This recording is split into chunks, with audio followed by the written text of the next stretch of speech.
Sup? Welcome to Tales Tomorrow. I am Morrow, your storyteller for today, and with me I have some more RPG horror stories. Speaking of RPG horror stories, or more like RPG glory stories, a video for that is coming up, and I've received a lot of submissions from y'all on emails, so thank you so much for submitting your glory stories. I do want to have a day where we can make a video for like a RPG horror story brain cleanse, just to kind of have like a little spa day to enjoy some glory stories instead of just this. A lot of RPG horror stories, or people get mad because other people do a lot of bad stuff, or people do some horrifying things that turn the game into a mess. Play something else for once. So place this in meta discussion. If it's not, feel free to change your mods, because I need outside help. I don't know how to handle this. The cast: OP, the DM, Kathy, Goblin Artificer, Caden, Archfey Warlock. Kathy, for as long as she played D&D, has stuck with Goblin race. She likes goblins, likes playing them, likes the story she can make. She usually goes all out in character personality in classes, and no two characters are the same, except for being a goblin. She is great with backstory, and aids me with the reason to why she is with the party. Last night her character was killed, and when the session ended, we talked about how she can roll up a new character. Let me know what to do before next session. This morning I woke up and saw a one-sided argument play out in the Discord chat. Basically, Kathy wanted to make a Goblin Artificer, and another player, Caden, just exploded on Kathy, saying the following: "Or for God's sake, can you please choose something other than Goblin for once? There's so many other options, but here's Goblin number 339. What a crappy thing to do. If somebody wants to make a Goblin, let him make a Goblin. Somebody wants to play Tieflings. Like if I wanted just to make a bunch of Tieflings, every different Tiefling, just playing all the classes, I am free to do that. You are free to make whatever you want. And unless DM has specific limitations on the campaign for whatever reason or what have you, then you are allowed to make whatever you want, as long as it fits the campaign. And if you're comfortable playing Goblins, just changing different class, then play Goblins. There's nothing wrong with you doing that. There's nothing wrong with having your Goblin character die and then make another Goblin character.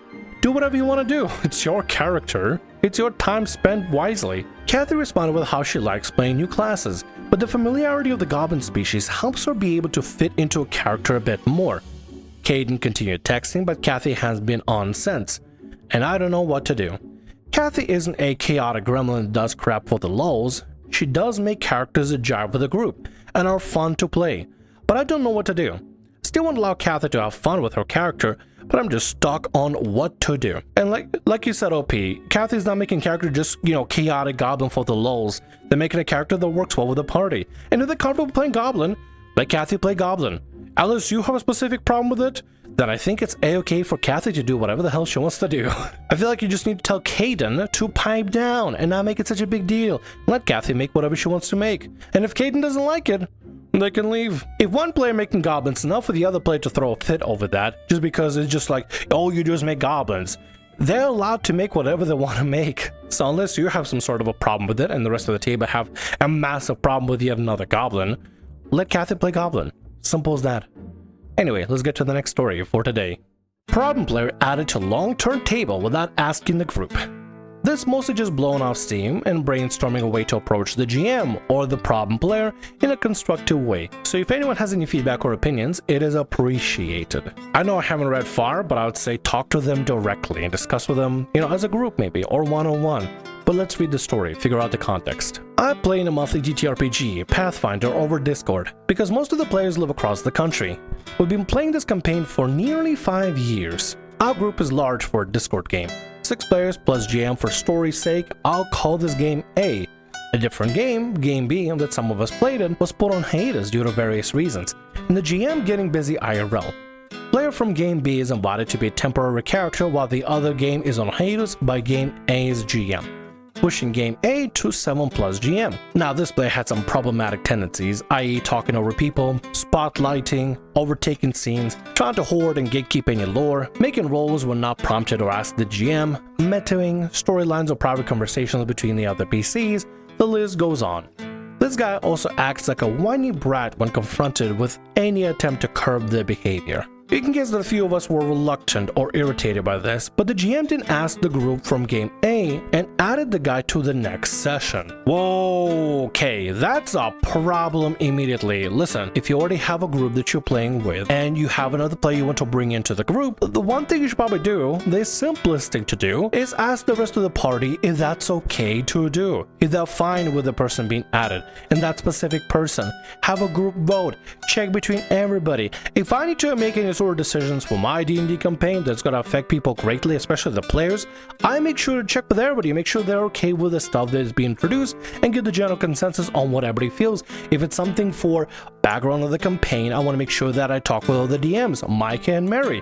If it's something that's going to affect the players in a great way, I want to make sure that I talk to all the players, yes, all 35 players that I have in my campaign, and see what's going on. I'm not playing with all of them. It's more like a West Marches thing where it's like party members gather together. Anyway, regardless of my campaign, at the end of the day, if you're going to be adding somebody to your campaign, you should probably check with everybody else if that's a cool thing to do, especially since some people aren't going to mesh well with the party. And if this guy spotlight hogs and basically does main character stuff constantly and just not a pleasant person to be around, you probably don't want to have him in a party.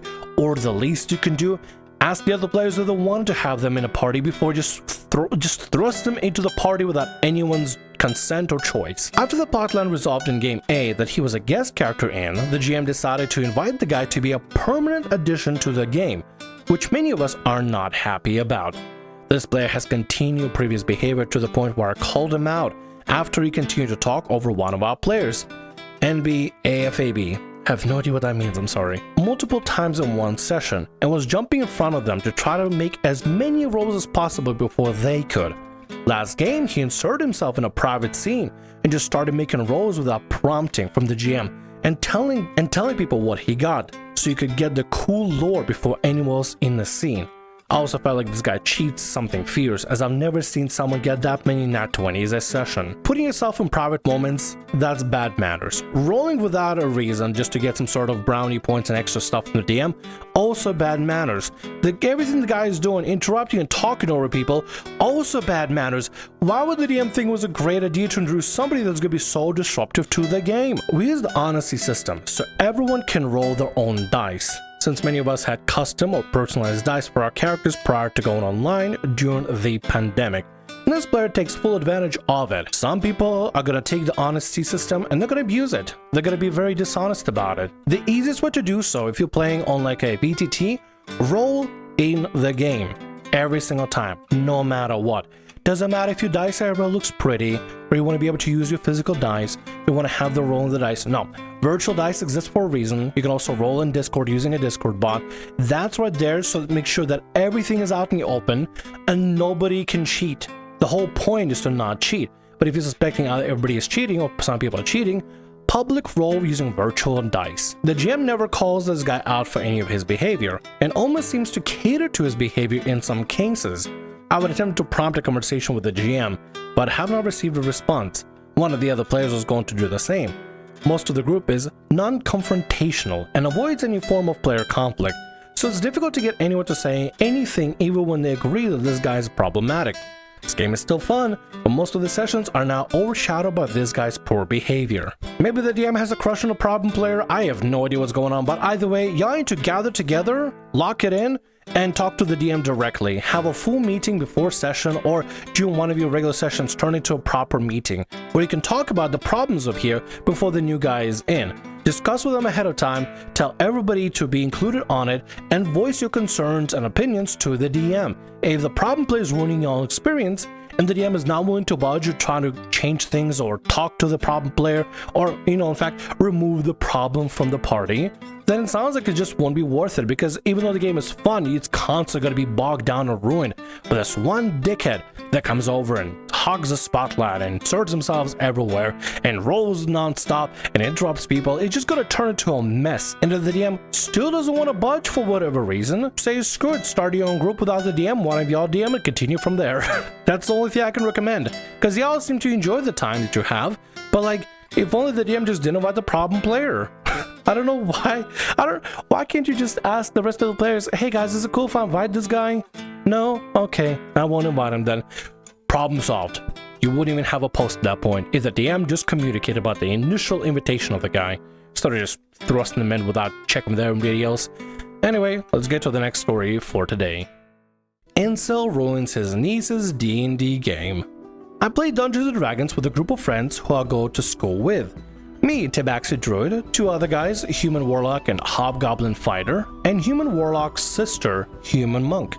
Then of course the DM. It's a campaign full of back and forth travel between the 9 Hells and Prime Material Plane.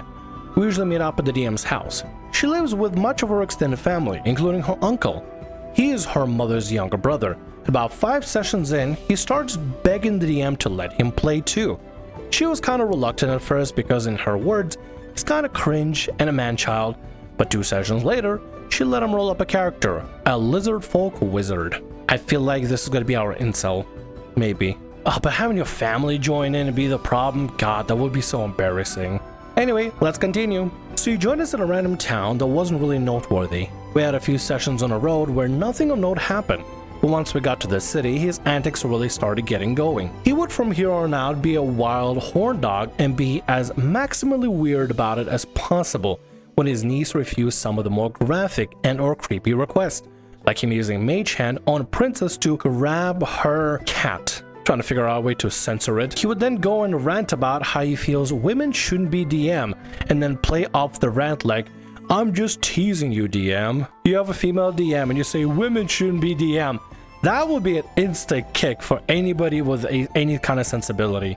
And I hope your players actually called him out on that, because that's a really messed up thing to say. Women can't be DM. Anybody can be DM, dude. Just as long as you want to DM and you want to fit the role, anybody can DM. For this guy just to say this so blatantly, especially to a family member that is their DM, that's messed up. And that's not even counting his frequent rants about modern women, usually prompted by some bad interaction with the opposite sex in game. Like when he tried aggressively flirting, more like sexually harassing, a barmaid and got rejected and warned to back off.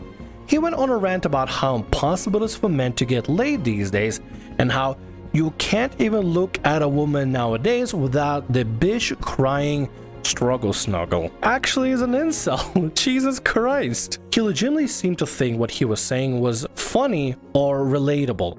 Granted, this was the time he got wasted at a table. He did apologize for the particular outburst, but he still would occasionally drop the mini sexist rant here and there. Sounds like somebody that's insecure and just wants to rant about it to a group of people, group of strangers, mind you. Are you guys like what, like high schoolers or something, college students? I'm not actually sure. We're not actually sure about the audience here.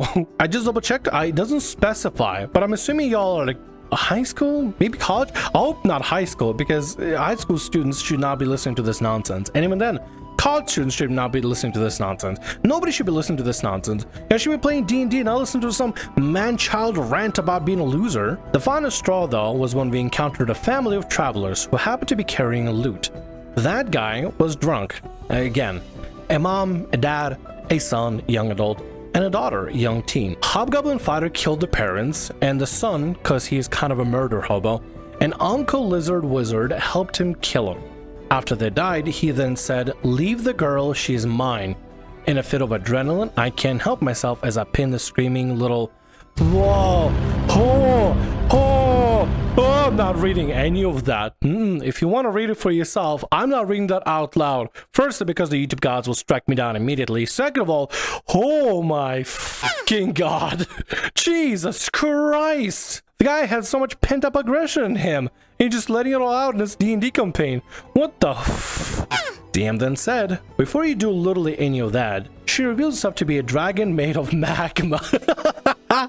Your dick burns off before you even get within an inch of her. He then says, "Well, what the hell?" She just says, "Sorry, but sometimes these things happen." And then he said, "They happen when the DM ruins the fun just to be a politically correct pussy." She then said, "Well, if you hate my DMing style so much, then go." He then stormed off to his room and threw a big fat temper tantrum that you could hear for hours.